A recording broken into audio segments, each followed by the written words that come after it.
Previously on... She's a witch! A witch! A witch!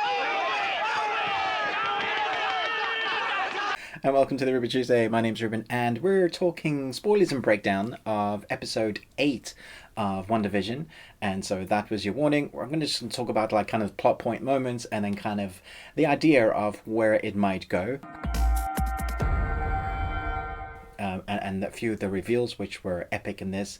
I'm just going to tell you right at the beginning, in case you switched off the episode during the credits, there was an end credit scene again. So maybe you want to go back and watch that if you went, I just want next week's episode, and you switch it off preemptively.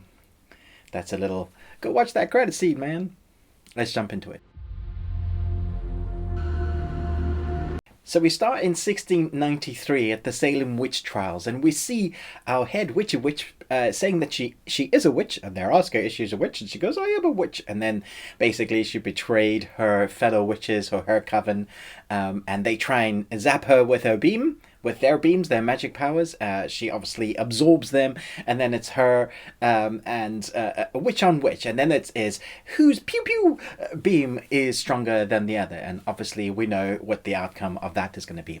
I thought visually that scene was fantastic. It looked great. It had so much great atmosphere. It's here I want to talk about the score of this episode. Every bit of score has been great throughout the episodes, but because we've really gone into kind of storytelling mode rather than the sitcom mode, I just felt like it took another step up, and I thought the score in this was excellent throughout the episode. And so this episode again isn't sitcom, but we go into the mind of Wanda. We go storytelling, like previously on Wanda, which is why previously on it's Wanda's life. And so the first bit is that Cold War bit where we see Mama and Papa. We actually see the Dick Van Dyke Show, and it all kind of makes sense now. So it's like, oh, this is the world that she created because she has those memories of a child. And so I was kind of settling in to that moment, going, oh, this is so wonderful. And then boom, Stark Industries destroying her life. It's amazing if you look back at that now that she even got over that. And even there we can see how she naturally is able to perform a hex or an illusion spell or whatever that was called at that moment to stop that bomb from going off. I don't think it was defective. I think she stopped it. Did you catch the Bewitched video cassette tape in the selections of videos? I thought that was pretty funny. Also wondered how the TV was even working after the explosion. And so from there we move to the staff where she's angry because of what has happened. She wants to change the world, and so she's the first person that has survived touching the staff. In fact, she didn't need to touch the staff. The stone came to her and then kind of absorbed it into her, which was weird. Anyway, so she gets her superpowers.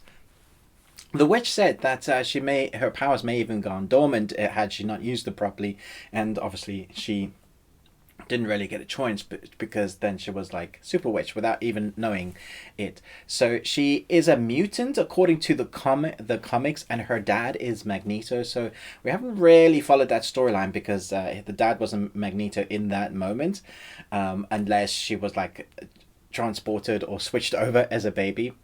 Anyway, I'm digressing. So I was just doing a comparison there. I was thinking, where they're going to go with this, because I was hoping that the story was going to be more than it, like Mephisto or House of M, any of those storylines which kind of lead into each other, where the Scarlet Witch has to end up taking on her friends. That makes for a much more interesting storyline. We have Doctor Strange delivering the twins in the comics, so that obviously didn't happen here, but it is interesting now that we know that it's chaos magic when we finally get that reveal in the episode. And if you've been reading the comics, you would know it's chaos magic, so she has the ability to actually make things real. Although when Vision did step out of the field, he wasn't alive anymore. Which is interesting. So if you watch the end credit scene, you'll also know that there's another Vision, but except I guess this is under their control. He's all white, and he's obviously going to use them to they sort of obviously going to use this version of their Vision to take on Scarlet Witch and the other Vision. So I wonder what's going to happen, whether Scarlet Witch will be able to transfer the consciousness of this Vision into the physical body that they have, and basically reborn Vision into the Vision that we kind of knew. I guess he'll always be different because of the Infinity Stone, So that was interesting. And also, obviously, we have the kids now who we believe is alive. But will the same things happen with the kids if they step out of their field? So, according to the comics, the chaos magic of people that she can bring back to life, they stay alive. And there wasn't really a need for a field. So I feel like the twins and Vision should be alive and should be able to step out of that field. Whether this is true, I don't know in this version of Marvel's storytelling. We also get that moment where it's just like, you're the Scarlet Witch. The witch is flying in the air. It's like, I know what you are. You're the Scarlet Witch. And so it's interesting because she's not actually a witch. She's not a witchy witch. She's a mutant, according to the comics. And she obviously, at some point, she's going to become that all-powerful Scarlet Witch. We saw a reflection in the stone. I guess it's of things to come, of the actual, the outfit that the Scarlet Witch wears, which I thought was excellent. One of the things I'm also worrying about, because I was really glad to see Pedro, is that the Witchy Witch said that Pedro wasn't real. It's an alternate Pedro. So who made that Pedro? Was it Scarlet? Was it Wanda? Or was it the witch? Because the witch says she was just controlling him. So where does he come from? Is he not real then?